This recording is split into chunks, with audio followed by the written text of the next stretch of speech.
Halo, halo. Tes 1 2 3 tes.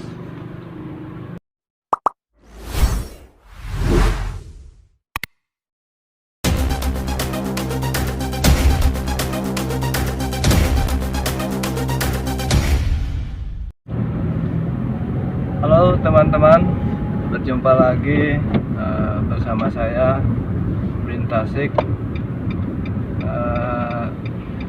Hari ini saya ingin coba bikin konten di dalam mobil. Kedepannya saya pengen kayak Boy William ya. Jadi ada ngobrol-ngobrol talk show gitu di mobil. Kalau Boy William kan apa sih namanya, nama kontennya numpang boy ya. Nah, mungkin suatu saat saya juga akan bikin konten kayak gitu, numpang Udin Tasik mungkin ya, bisa kayak gitu.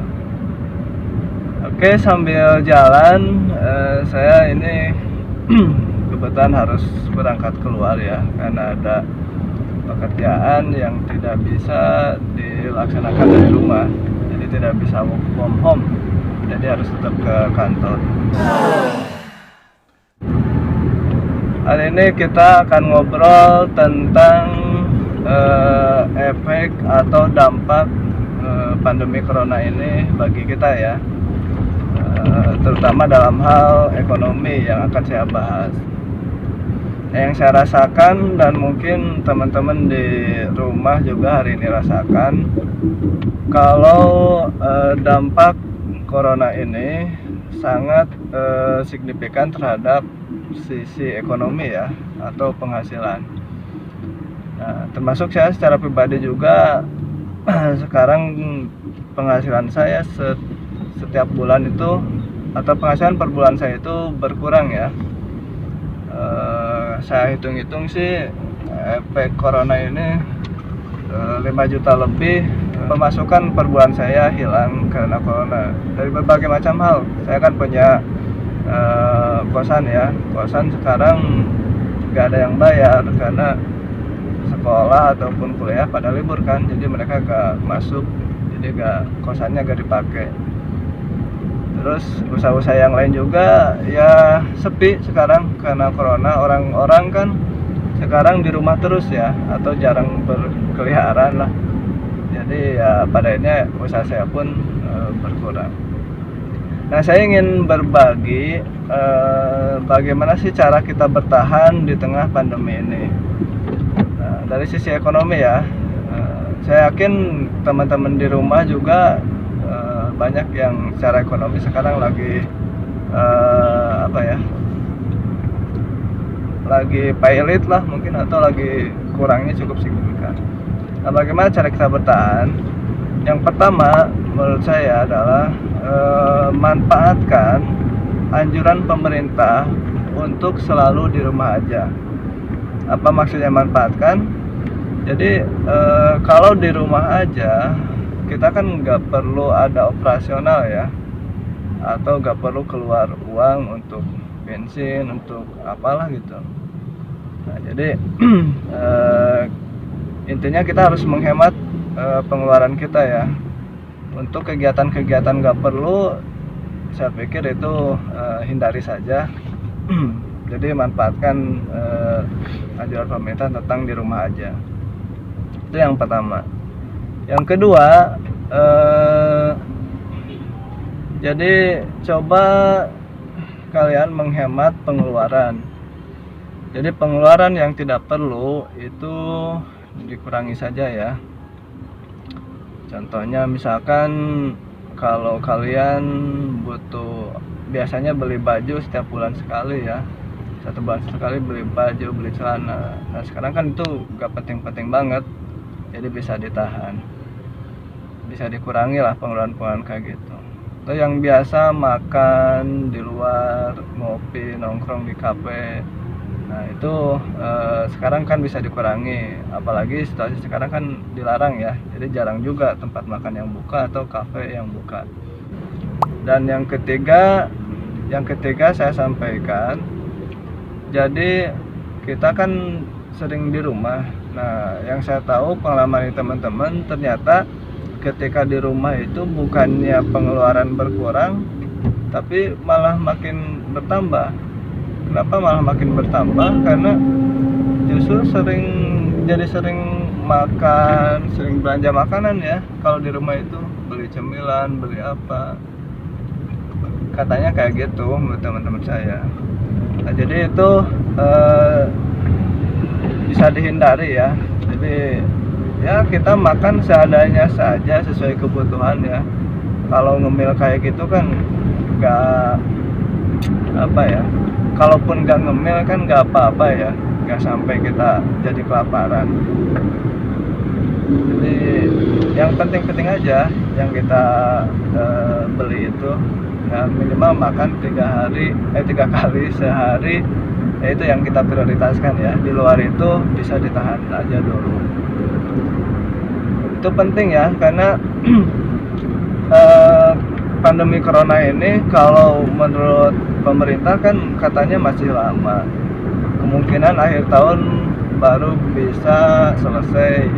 Akhir tahun kan masih lama, jadi kalian benar-benar harus menghemat, karena kita kan nggak tahu situasi ke depan kayak gimana. Jadi lebih baik antisipasi daripada harus mengobati. Selanjutnya cara bertahan atau bagaimana supaya kita tetap bertahan di tengah pandemi ini, kita juga harus kreatif ya. Harus kreatif, tidak boleh menyerah.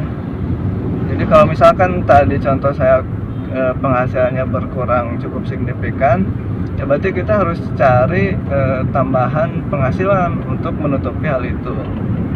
Nah, di video sebelumnya saya sudah nge-share beberapa peluang yang bisa kita ambil di tengah pandemi ini.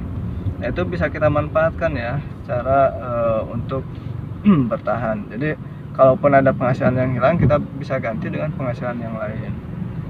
Nah, contoh misalkan jadi seorang YouTuber juga itu bisa jadi alternatif ya, untuk apa?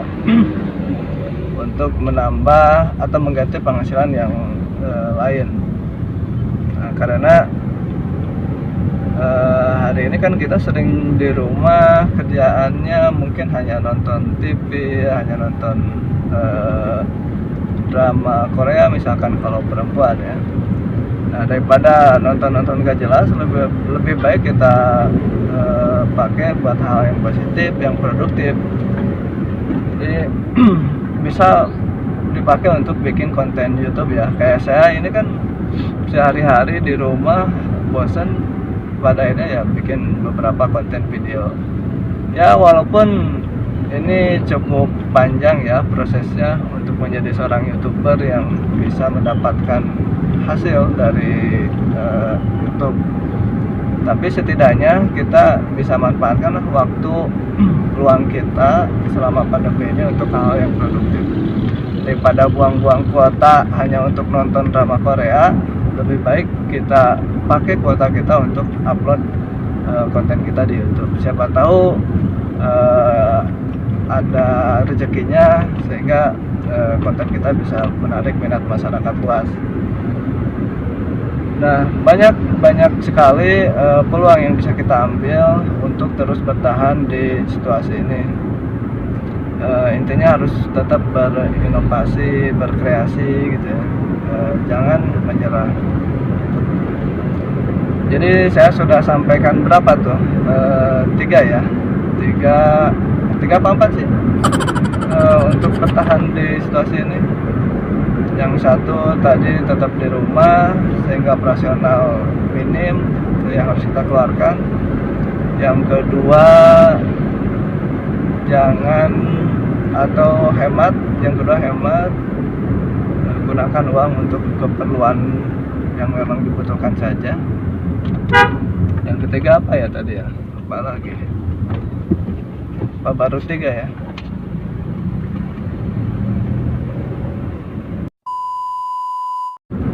Selanjutnya untuk bertahan di situasi ini, kita juga harus tetap berpikir positif ya.